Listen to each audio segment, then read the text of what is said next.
Olá, meus amigos, minhas amigas, sou o professor Luiz Antônio Carvalho, com muito prazer, muita satisfação. Vamos continuar nosso mini curso da Lei Complementar de Mato Grosso 207/2004, né?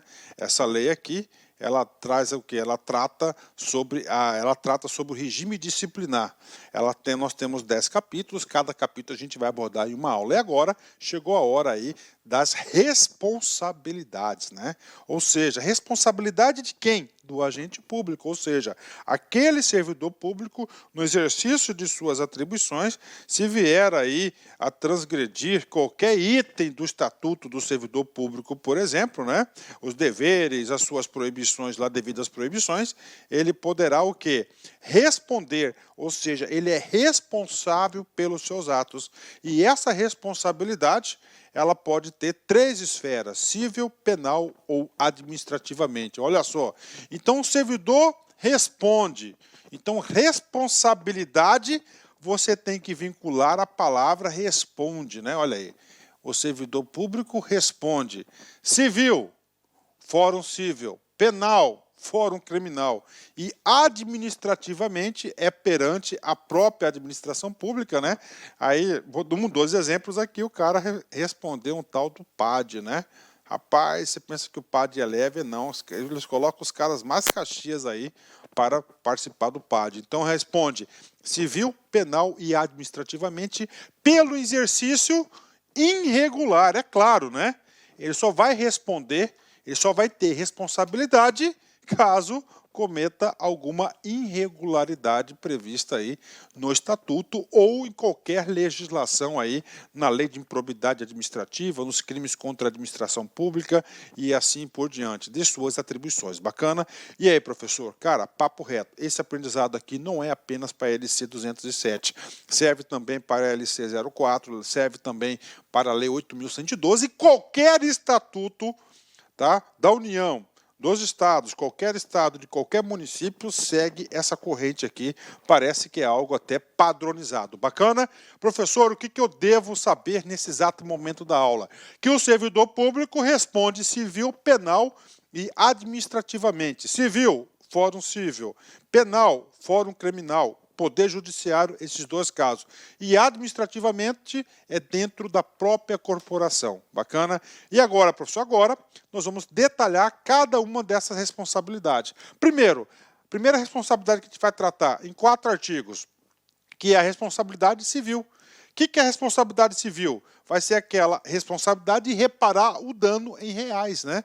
A responsabilidade civil, claro, do servidor, decorre de ato omissivo, ou seja, ele tinha a obrigação de fazer determinada tarefa e não fez. E essa tarefa não executada causou prejuízo à administração pública, a terceiros, ele vai responder.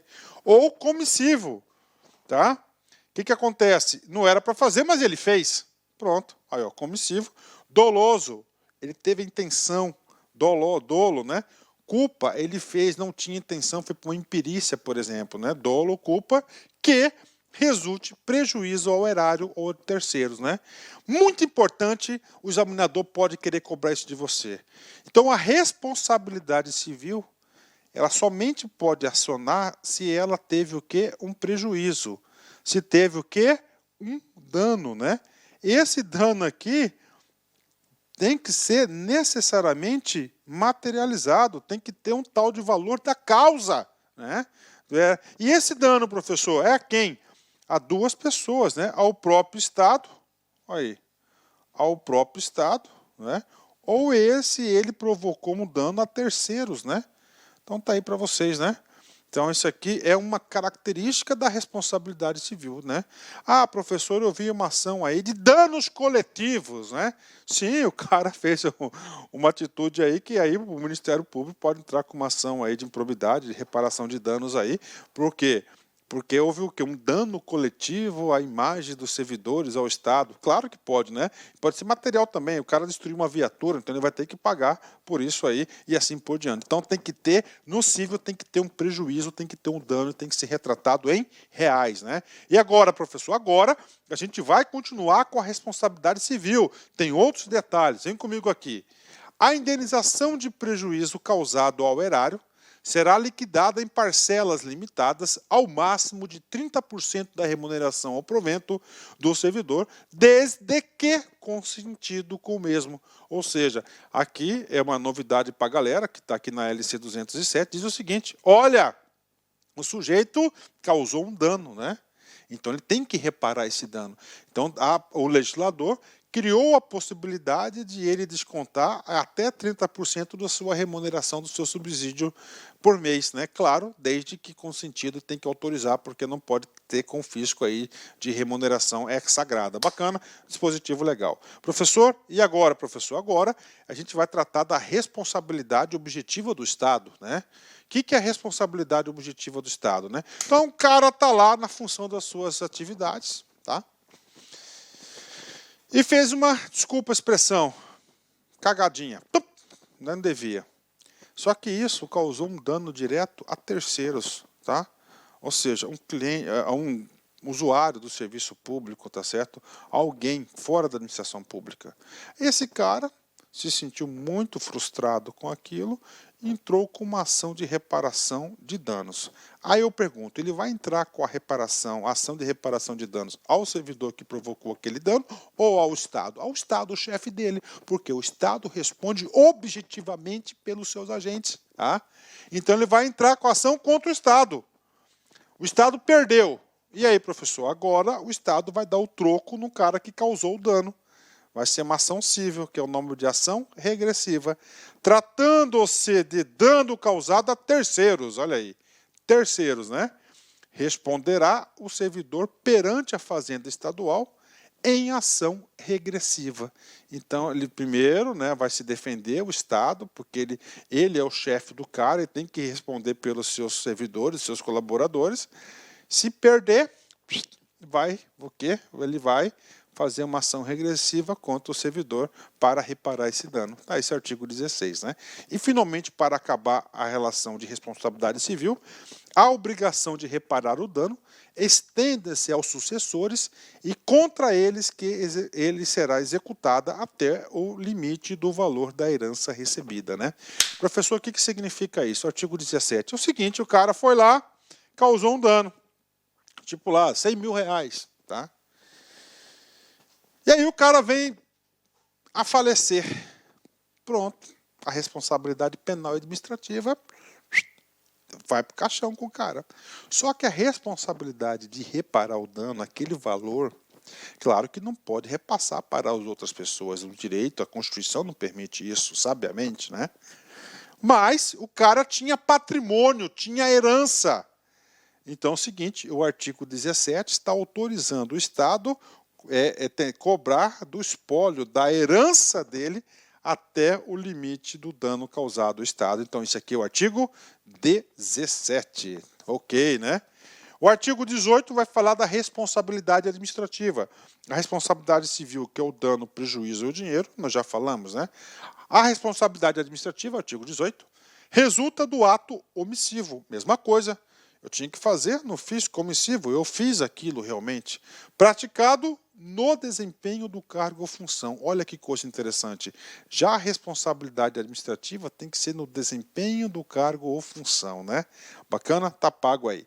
Artigo 19 e 20, a gente vai falar um pouquinho sobre o penal, né? As sanções cíveis, penais e administrativamente poderão acumular-se independentemente entre si. Isso acontece muito. O que acontece aqui, gente, né? Então o cara faz uma merda lá, desculpa a expressão, né? Ele responde 3 processos. Haja dinheiro com advogado civilmente, né? Claro que a civil vai ser depois, né? Penal, administrativamente sempre de imediato, já faz o PAD assim por diante, né? Então ele vai ter 3 ações que ele vai responder. E o artigo 20? O artigo 20 é o seguinte: a ação penal ela é separado, né? A ação penal ele vai analisar a conduta do agente, né?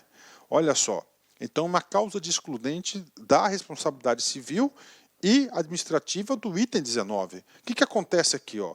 Então o cara está respondendo civil, penal e administrativamente. Tá? Lá no penal, que é cadeia, né? Cadeia, tá? O outro é bolso, o outro perdeu o cargo, né? São as penas máximas aí, é o seguinte. Crime de peculato, um crime contra a administração pública, tá lá. Aí, na hora que o juizão vai lá condenar o sujeito, ele fala: a sentença do juiz. Não houve crime de peculato. Ou ele não, tá, fez esse crime. Ou seja, se no penal ele for absolvido, nessas duas circunstâncias, arquiva a ação civil e arquiva a ação administrativa. Por quê, professor? Porque não foi ele. Está lá o penal manda nesse caso, né? É o juiz de direito, que ele é o responsável, especialista para analisar essas condutas. Isso que está retratando aqui no artigo 20. A responsabilidade civil ou administrativa do servidor será afastada no caso de absolvição criminal que negue a existência do fato. Então era peculato. Não ocorreu peculato. Decisão do juiz. Pronto, arquivou. Ou a sua autoria. Sim, houve peculato, mas não foi o fulano, foi outra pessoa. Então, nesses casos aqui, será afastada a responsabilidade civil e administrativa do servidor. Pronto, responsabilidade paga, está no bolso aí da galera. Bacana? Encerramento de sempre, né? O que você tem, todo mundo pode ter. Mas o que você é, ninguém pode ser. Então, olha só, né? O que você tem? O que você tem? Coisas materiais, né? Isso aí todo mundo pode ter. Mas aquilo que você é, honesto, integridade, determinado, amoroso, né? Ninguém pode ser. É só você que pode ser determinada pessoa, né? E a combinação extraordinária desses fatores que eu falei. Forte abraço, fique com Deus. Até a próxima, se quiser. Fui, tchau. Clique like.